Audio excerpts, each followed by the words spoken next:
Force yourself to be consistent. The Iron Law of Success by Brain Popcorn. Please be part of our success story that we will tell someday by subscribing, liking, and sharing the work of this channel. We want to grow with you from the beginning. Now, let's break down the book chapter by chapter. Introduction: The Silent Compounder. Let me tell you a secret that nobody wants to hear. It's not about talent. It's not about luck. It's not even about working hard for a month. The gap between where you are right now and where you desperately want to be is bridged by a single, unglamorous word: consistency. We live in a world obsessed with the highlight reel. We see the gold medal, the IPO, the bestseller, the shredded physique, but we never see the 10,000 hours of quiet, boring, repetitive action that made it inevitable. We fall in love with the event, but we ignore the process. You see, most people are intermittent. They're intense for a week, and then they disappear for a month. They are motivated on Monday and exhausted by Wednesday. They treat their goals like a lottery ticket, hoping for a quick win rather than a construction project. But you are here because you are tired of starting over. You are tired of the cycle of excitement followed by shame. You want to know how to force yourself to show up when every fiber of your being wants to stay in bed. In the next hour, we are not just going to talk about habits. We are going to dismantle the psychological barriers that keep you inconsistent. I'm going to give you a blueprint, a manual for your own mind that will turn showing up into a struggle into your default setting. Get comfortable, close the other tabs, put your phone away, because we are about to rewrite your operating system. Chapter 1: The Truth About Consistency. Why do we fail? Why do we set a New Year's resolution on January 1st with absolute conviction, only to find the gym bag gathering dust by February 15th? Is it because we are weak? Is it because we lack willpower? No, it's because we misunderstand the nature of the game. Most people fail at consistency because they rely on motivation. Let's be very clear about this. Motivation is a feeling, it is an emotion, and like all emotions, joy, sadness, anger, it is fleeting. It comes and goes like the weather. Relying on motivation to do difficult work is like relying on the wind to sail your ship. If the wind dies, you are stranded. Consistency is not about feeling like doing it. It is about doing it regardless of how you feel. It is the ability to separate your actions from your emotions. Imagine a professional soldier. Do you think they feel like cleaning their rifle every single day? Do you think a surgeon feels like scrubbing in for the 1,000th time? No, they do it because they are professionals. They have standards, not moods. Here is the hard truth. Amateurs wait for inspiration. Professionals just get to work. The second reason we fail is that we are addicted to intensity rather than consistency. We think if we want to get in shape, we need to work out for 2 hours a day, 6 days a week. We go from 0 to 100. And what happens? We burn out. We get injured. We get overwhelmed. Intensity makes a good story. Consistency makes progress. Think about brushing your teeth. You don't brush your teeth for 3 hours on Sunday and then skip the rest of the week. That would be insane. You brush for 2 minutes twice a day. It's low intensity but high frequency. And because of that consistency, your teeth don't rot. We need to apply the toothbrush principle to your dreams. You need to stop trying to be a hero for a week and start being a professional for a year. Chapter 2: The Psychology of Consistency. Let's get under the hood. Let's look at your brain. Your brain is an energy-conserving machine. Its primary goal is survival, and to survive, it wants to be efficient. Thinking requires energy. Making decisions requires energy. Willpower requires massive amounts of energy. This is why doing something new is so exhausting. Your brain has to build new neural pathways. It's like hacking through a dense jungle with a machete. It's slow, hard work. But when you repeat an action, the jungle gets cleared, a path forms, then a dirt road, then a paved highway. Eventually, the action becomes automatic. This is what we call a habit. But before it becomes a habit, it is a battle. The identity gap. There is a concept in psychology called cognitive dissonance. This is the discomfort you feel when your actions don't match your beliefs. If you believe you are a healthy person, but you eat junk food, you feel bad. You feel that dissonance. Usually, we try to change our actions to match our beliefs, but consistency works the other way around. Your actions shape your identity. If you write every day, even for 10 minutes, you start to believe, I am a writer. If you run every day, even just around the block, you start to believe, I am a runner. Once the identity shifts, the consistency becomes easy. You don't have to force a writer to write. It's just who they are. The problem is, you are trying to act like a winner while you still see yourself as a quitter. You have to force the action first and let the belief catch up later. You have to fake it until you become it. There is a dangerous trap here called the perfectionist's fallacy. This is the voice in your head that says, if I can't do it perfectly, I shouldn't do it at all. Listen to me closely. Anything worth doing is worth doing poorly, at first. Did you hear that? If it's worth doing poorly. A 5-minute workout is infinitely better than a 0-minute workout. Writing one terrible paragraph is infinitely better than a blank page. Perfectionism is just procrastination in a fancy suit. It is fear masking as high standards. Chapter 3. The Consistency Blueprint. So, we know motivation is a trap. We know perfectionism is the enemy. How do we actually build the framework? I'm going to give you 3 core principles. This is your blueprint. Principle 1. The floor, not the ceiling. Most people set ceiling goals. They say, I will read 50 pages a day. That's a ceiling. It's high. It's aspiring. I want you to set floor goals.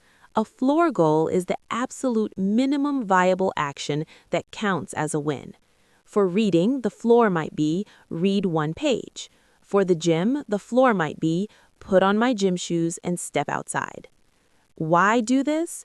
Because on your worst day, when you are sick, tired, stressed, and busy, you can still hit your floor. And hitting the floor keeps the streak alive. It protects your identity. Usually, once you read 1 page, you'll read 10, but the commitment is only 1. Principle 2. Implementation intentions. Research from the British Journal of Health Psychology found something incredible. They took 3 groups of people who wanted to exercise. Group 1 was just asked to track their exercise. Group 2 was given motivational material to read. Group 3 was asked to write down exactly when and where they would exercise. The results? Group 1 and 2 had about a 35 to 38% success rate. Motivation did almost nothing, but Group 3, 91% success rate. This is called an implementation intention. You don't say, I will work out more. You say, when it is 7 a.m., I will exercise in the living room for 20 minutes. Vague goals produce vague results. Specificity is the fuel of consistency. Principle 3. The never miss twice rule. Life happens. You will miss a day. You will get sick. You will have a family emergency. The goal is not to be a robot. The goal is to be resilient. The rule is simple. Never miss twice. If you miss 1 day, it's a mistake. If you miss 2 days, it's the start of a new habit, a habit of quitting. If you miss a workout, your only priority in life becomes not missing the next one. You must stop the bleeding immediately. One slip-up doesn't ruin the process, but the spiral that follows does. Chapter 4. Breaking Through Resistance. Stephen Pressfield, in his masterpiece, The War of Art, talks about a force called resistance. Resistance is that invisible, negative force that pushes you away from your work. It's the voice that says, "Do it tomorrow. You're not good enough. Go check Instagram."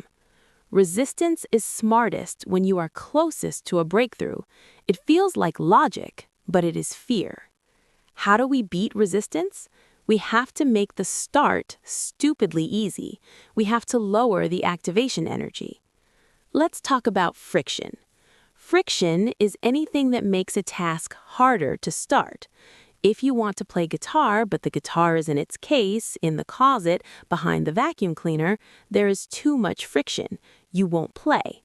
But if the guitar is on a stand in the middle of your living room, you will play. You need to design your environment for consistency. If you want to run in the morning, sleep in your running clothes. I'm serious. Remove the friction of finding your socks. If you want to eat healthy, throw out every piece of junk food in your house. Do not rely on willpower to say no to the cookies. Rely on the fact that there are no cookies. You are the architect of your own consistency. If you are fighting your environment, you will lose. Change the environment to fight for you. There is another trick for resistance, the 5-minute rule. Tell yourself, I will do this painful task for just 5 minutes. If I want to stop after 5 minutes, I'm allowed to stop. Here is the magic. You almost never stop. The hardest part of a rocket launch is the first few seconds, getting off the ground. Once you are moving, momentum takes over. The 5-minute rule is your launch pad. Chapter 5. Building Unshakable Systems. James Clear famously said, "You do not rise to the level of your goals, you fall to the level of your systems." Goals are for people who care about winning once. Systems are for people who care about winning repeatedly. What is a system? A system is a repeatable process. The habit stack. One of the best systems is habit stacking. This is where you anchor a new habit to an old one. Your brain already has strong synaptic connections for your current habits. The formula is, after current habit, I will new habit. After I pour my coffee, I will meditate for 1 minute. After I take off my work shoes, I will put on my workout clothes. After I brush my teeth, I will floss 1 tooth. You are hitching a ride on a train that is already moving. Visual scorekeeping. We are visual creatures. We need to see progress to believe it. This is why the Seinfeld strategy works. Jerry Seinfeld reportedly used a big wall calendar. For every day he wrote jokes, he put a big red X on that day. After a few days, you have a train. Your only job is, don't break the chain. There is a deep psychological satisfaction in drawing that X. It releases dopamine. It validates your effort. Get a calendar, get a marker, start your chain. When you look at a month of X's, you will feel a surge of pride that no motivational video can give you. Chapter 6. The 30-Day Consistency Challenge. We've talked about the theory. Now I want you to take action. I am challenging you to a 30-day consistency sprint, but we're going to do it differently. Step 1. Pick one thing. Just one. Do not try to change your diet, your workout, your sleep, and your reading habit all at once.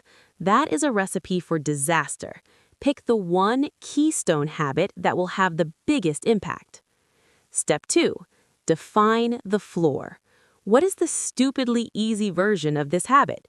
If it's writing, it's 50 words. If it's running, it's 5 minutes. Step 3. Set the trigger. Use an implementation intention. When X happens, I will do Y. Step 4. The accountability contract. Tell someone, or better yet, put money on the line. Give a friend $100. Tell them, if I miss a day of this habit, you keep the money. Loss aversion is a powerful motivator. We hate losing money more than we like winning it. For the next 30 days, your feelings do not matter. Your fatigue does not matter. The weather does not matter. The only thing that matters is the X on the calendar. Chapter 7. Maintaining Momentum. What happens after the initial excitement fades? What happens in the dip? The dip is that long, boring middle period where you are working hard but not seeing results yet. This is the valley of death for dreams. This is where 90% of people quit. To survive the dip, you must fall in love with boredom. The greatest athletes in the world are just people who can handle the boredom of training every day better than you can. They find nuance in the repetition. You also need to understand the plateau of latent potential. Imagine an ice cube sitting in a room at 25 degrees. You heat the room. 26 degrees. Nothing happens. 27 degrees. Nothing. 30 degrees. Still nothing. The ice cube looks exactly the same. Then, 32 degrees. It starts to melt. Was the energy you put in from 25 to 31 degrees wasted? No, it was stored. It was building up the latent potential to trigger the phase change. You are likely at 31 degrees right now. You have been working and you see no results. Do not quit at 31 degrees. The melt is coming. Finally, conduct a weekly review. Every Sunday, look at your week. Did you hit your targets? If not, why? Don't judge yourself. Analyze yourself. Was the friction too high? Was the time of day wrong? Adjust the system and try again. Conclusion. Your consistent future. We are coming to the end of our time together, but this is not the end for you. It is the starting line. Consistency is not a punishment. It is a gift. It is the tool that allows ordinary people to achieve extraordinary things. It is the bridge between the you of today and the you of your potential. There will be days when you want to quit. There will be days when the bed feels too warm, the world feels too cold, and the goal feels too far away. In those moments, I want you to remember this. You do not need to be great to start, but you need to start to be great. And to stay great, you need to keep going. Don't worry about the year. Worry about today. Win the morning, then win the afternoon. Then do it again tomorrow. Force yourself to be consistent, not because it's easy, but because you promised yourself you would. And keeping a promise to yourself, that is the ultimate definition of self-respect. Now, get to work. Thank you for watching. Please subscribe.